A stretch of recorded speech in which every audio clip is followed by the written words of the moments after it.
Heho Pop Gengs.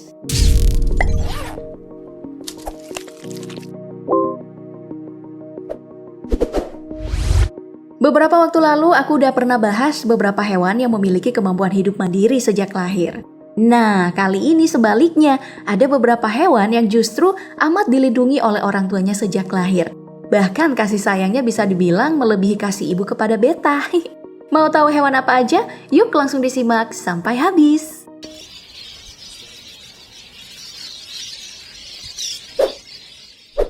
Yang pertama ada burung yang mempunyai paruh berbentuk tanduk sapi tapi tanpa lingkaran. Di Indonesia kita mengenalnya dengan berbagai sebutan mulai dari enggang, rangkong, julang, dan kangkareng. Tapi umumnya disebut dengan burung rangkong. Seperti hewan unggas pada umumnya, burung rangkong juga mengerami telurnya sampai menetas. Tapi burung cantik dan pemakan segala ini punya kebiasaan unik Pop Gengs.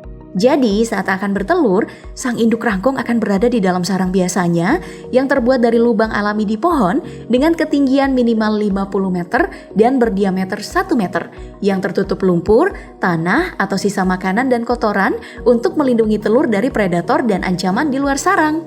Rangkong betina ini akan mengurung diri di dalam sarang. Tidak akan kemanapun dan terus berada di sana untuk mengerami telurnya.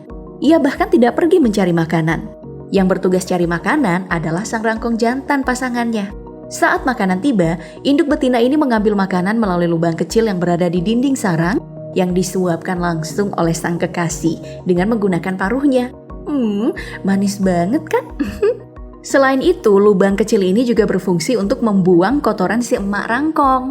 Kemudian di dalam sarang pula, rangkong betina akan menggugurkan bulunya untuk menghangatkan telurnya.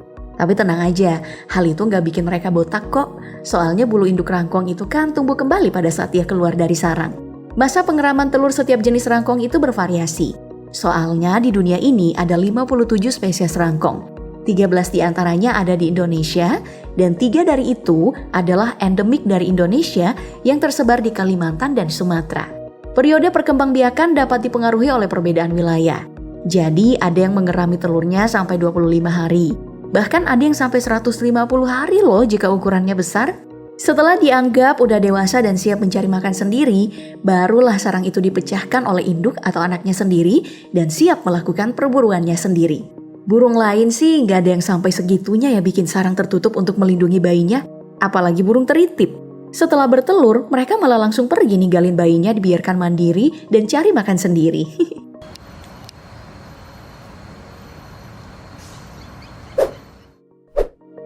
Ada lagi nih pengorbanan induknya yang jauh lebih besar untuk melindungi bayinya.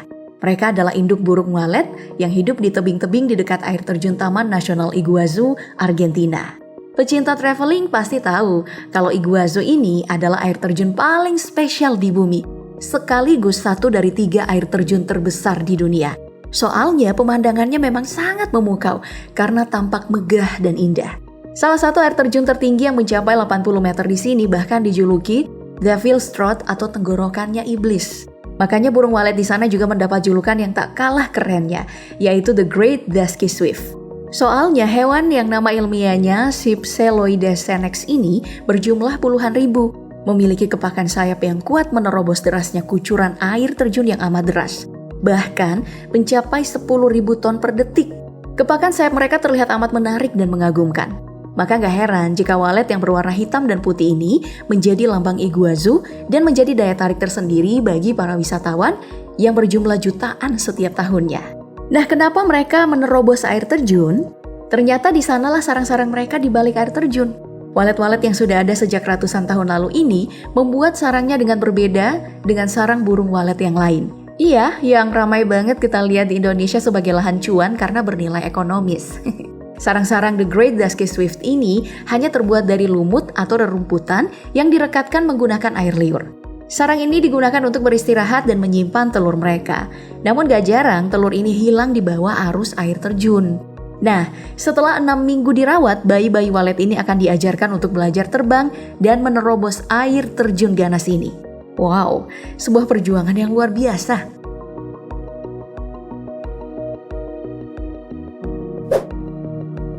Selanjutnya ada buaya.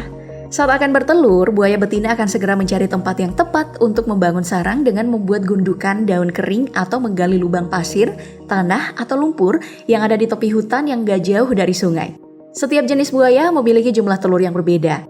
Namun buaya besar seperti buaya Nil atau Orinoco bisa bertelur hingga 90 butir dalam satu waktu. Tapi biasanya telur mereka yang menetas hanya sekitar 25% aja. Makanya mereka akan senantiasa berada di dekat sarang untuk melindungi telurnya. Yap, meskipun buaya terkenal amat menyeramkan, tapi mulai dari masih berbentuk telur hingga sebelum usia 1 tahun, anak buaya itu sangat rentan disasar sama predator. Seperti ikan, burung, kadal, dan reptil lainnya. Bahkan, buaya dewasa itu sendiri adalah predator bagi anak buaya. Berani banget kan? Jadi hati-hati jika berjalan di pinggiran sungai Pop Gengs. Kalau kamu ketemu induk buaya yang habis bertelur, bisa bahaya. Lihat betapa ganasnya buaya Orinoco ini saat mengetahui ada peneliti yang datang ingin ngambil telurnya. Ada juga jenis buaya yang melakukan kerjasama yang saling menguntungkan bersama burung air saat menjaga telurnya. Lihat betapa beraninya burung kecil ini berusaha menghalau kadal agar tidak mencuri telur sang buaya. Apakah mereka dapat imbalan ya dari buaya setelah membantu menjaga telur? Ternyata iya Pop Gengs, jika ada telur yang rusak, burung air ini akan mendapat jatah untuk membuat cangkang dan memakan sisa telur yang rusak itu. Wah, lumayan juga sih ya dapat protein.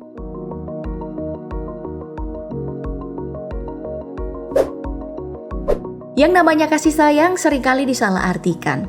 Dikira perhatian karena sayang, ternyata cuma dianggap teman. Sebaliknya, emak ikan siklit ini kasih sayangnya luar biasa, kayak lagunya Nmes. Tapi malah sering disalahartikan kalau doi makan anaknya sendiri. Soalnya, mereka emang punya kebiasaan menjaga anaknya dari serangan predator dengan menyembunyikannya ke dalam mulut seperti ini. Yup, beberapa spesies ikan memang ada yang melakukan mouth brooder atau mengerami telurnya di dalam mulut. Selain agar anak-anaknya selamat dari predator, juga memperbesar peluang bagi telur-telurnya bisa menetas lebih banyak.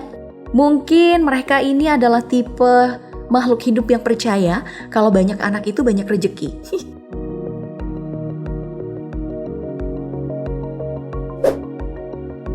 Tapi kalau yang dilakukan induk katak pohon mata merah ini lebih ajaib lagi sih Pop Gengs. Spesies kodok yang berasal dari hutan hujan neotropis di Amerika Tengah ini akan bertelur satu persatu saat jantan membuahi. Betinanya harus tetap terdehidrasi karena telur membutuhkan banyak cairan untuk hidup. Makanya, sang induk harus sering berpindah-pindah dengan jantan yang tetap nempel dan ikut terus sama pasangannya. Soalnya ketinggalan dikit aja, posisinya bakal digantikan oleh katak jantan lainnya. Gak ada yang namanya setia menunggumu coy. Nah, ketika telur siap menetas, berudu di dalamnya mulai berputar-putar dengan penuh semangat. Dan setelah beberapa hari, telur menetas, lalu berudu pun siap dilepaskan ke dalam air. Mereka akan tumbuh menjadi dewasa dan anak katak. Tapi beda kasus kalau ada serangan ular atau tawon. Embrio dalam telurnya ini ternyata bisa menetas lebih cepat sebelum jadwal menetasnya loh, untuk menyelamatkan nyawa dan melarikan diri. Hebat banget ya, belum jadi bayi udah bisa bertahan hidup.